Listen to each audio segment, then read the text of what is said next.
Assalamualaikum warahmatullahi wabarakatuh.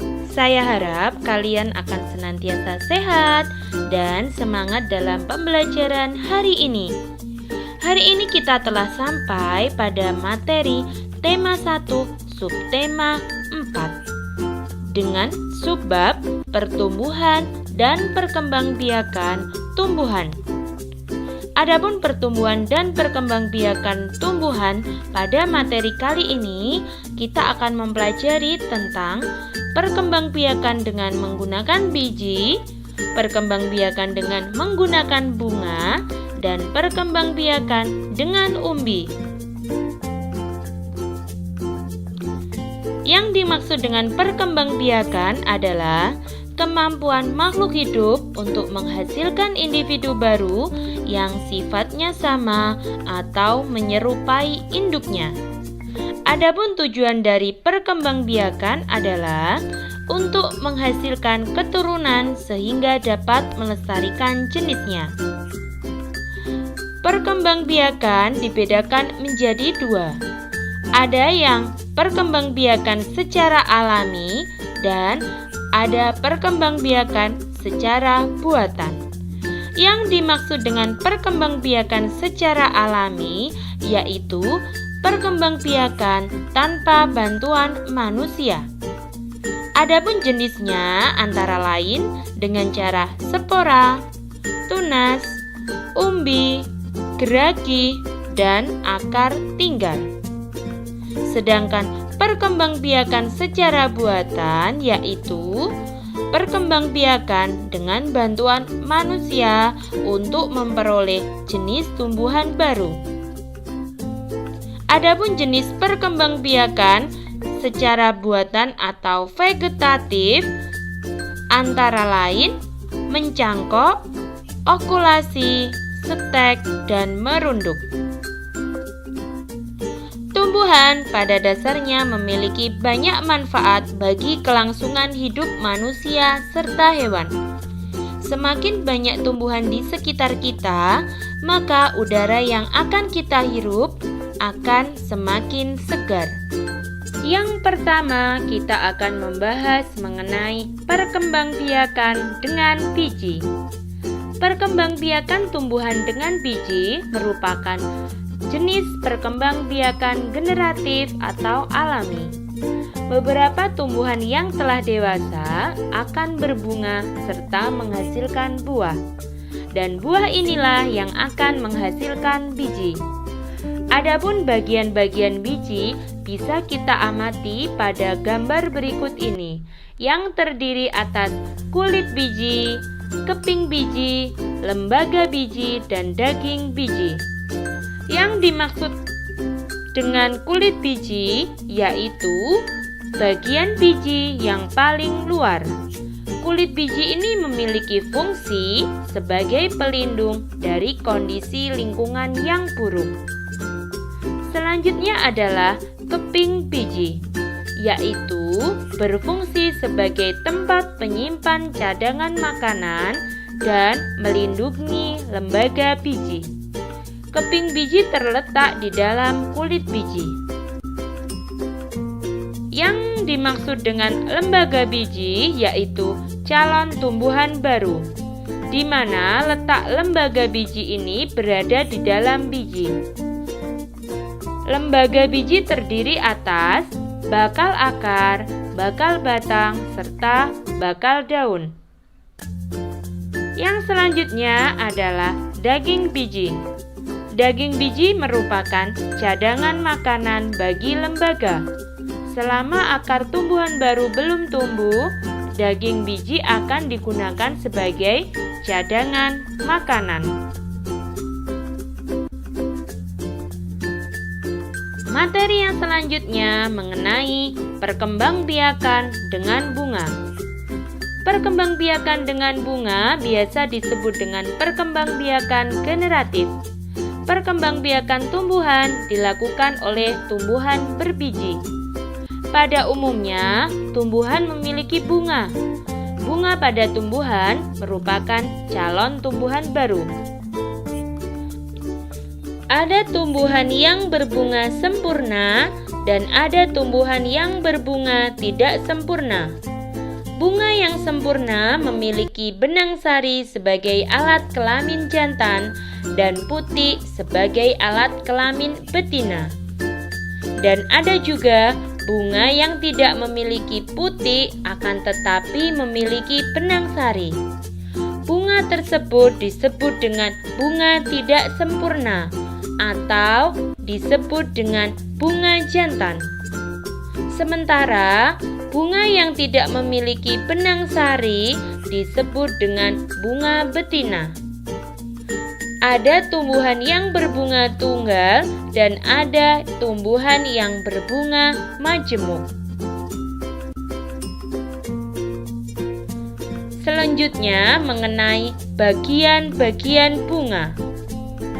Jika kita amati pada gambar berikut ini, ada beberapa bagian-bagian bunga. Yang pertama adalah tangkai bunga.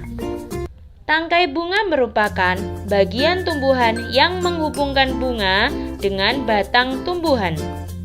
Pada bagian ujung tangkai bunga akan membesar dan membentuk dasar bunga. Dasar bunga merupakan tempat melekatnya mahkota bunga. Selanjutnya ada kelopak bunga. Kelopak bunga ini biasanya berwarna hijau dan dia kurang menarik apabila dibandingkan dengan mahkota bunga. Kelopak bunga menutupi bagian bunga yang lainnya ketika masih belum mekar atau masih kuncup, sehingga kelopak bunga berfungsi untuk melindungi bunga ketika masih kuncup. Bagian yang selanjutnya adalah mahkota bunga. Mahkota bunga seringkali mudah dikenali karena ukurannya yang relatif besar dan memiliki warna yang mencolok untuk memikat serangga penyerbuk. Mahkota bunga terletak pada lingkaran di sebelah dalam kelopak bunga.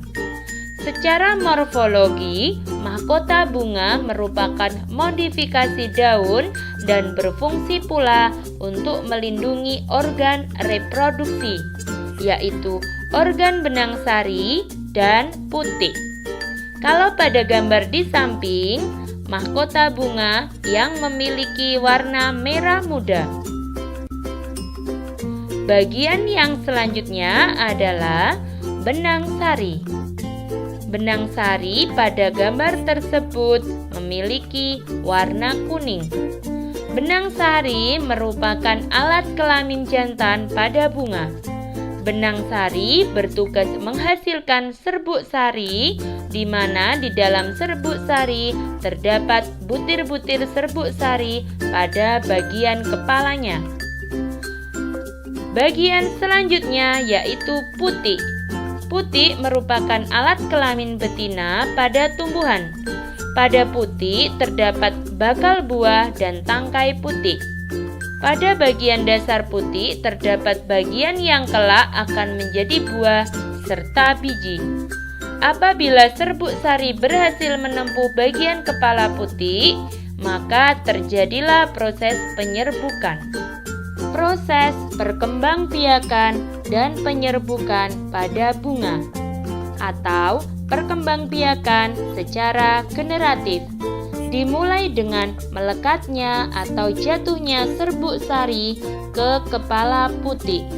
Jika kita amati pada gambar tersebut, kepala sari mengandung serbuk sari yang nantinya akan jatuh atau melekat ke bagian putik. Kemudian terjadi peleburan sel kelamin atau spermatozoid dengan sel kelamin betina atau sel telur yang kemudian akan menghasilkan bakal buah. Perkembangbiakan dengan umbi. Umbi merupakan bagian tumbuhan yang dapat menggembung serta tertanam di dalam tanah. Bagian yang menggembung tersebut akan berisi cadangan makanan. Perkembangbiakan dengan umbi ini merupakan salah satu perkembangbiakan secara vegetatif. Perkembangbiakan secara vegetatif atau aseksual terbagi atas umbi batang, umbi akar, umbi lapis, serta rizom atau rizoma. Yang pertama adalah umbi akar. Umbi akar merupakan akar yang menggembung karena berisi cadangan makanan. Umbi akar tidak berkuncup, tidak memiliki daun, tidak bermata tunas, dan tidak berbuku-buku. Apabila ditanam, umbi akar dapat tumbuh menjadi individu baru. Umbi akar terdapat pada tumbuhan singkong, wortel, serta akar pada bunga dahlia. Umbi batang. Umbi batang adalah tanaman umbi yang menggunakan batang sebagai tempat menyimpan cadangan makanan. Umbi batang pada umumnya memiliki mata tunas yang apabila dipotong-potong akan menghasilkan individu baru. Umbi batang dapat kita jumpai pada tanaman kentang, ubi jalar, serta talas. Umbi lapis. Umbi lapis merupakan umbi yang tersusun atas lapisan-lapisan daun. Apabila diiris, bentuk bawang merah terlihat berlapis-lapis dan membentuk umbi dan tengahnya tumbuh tunas. Selain bawang merah, ada juga bawang bombay dan bawang putih. Selanjutnya, materi mengenai rizom. Rizom atau rizoma merupakan batang tumbuhan yang ada di bawah permukaan tanah dan dapat menghasilkan tunas serta akar baru dari ruas-ruasnya. Rizom atau rizoma biasanya terdapat pada kelompok tumbuhan Zingiberaceae. Contoh tumbuhannya yaitu kunyit, jahe, kencur, temulawak, temu ireng, temu kunci, dan lain sebagainya. Sekian materi hari ini, ada kurang lebihnya, saya mohon maaf yang sebesar-besarnya.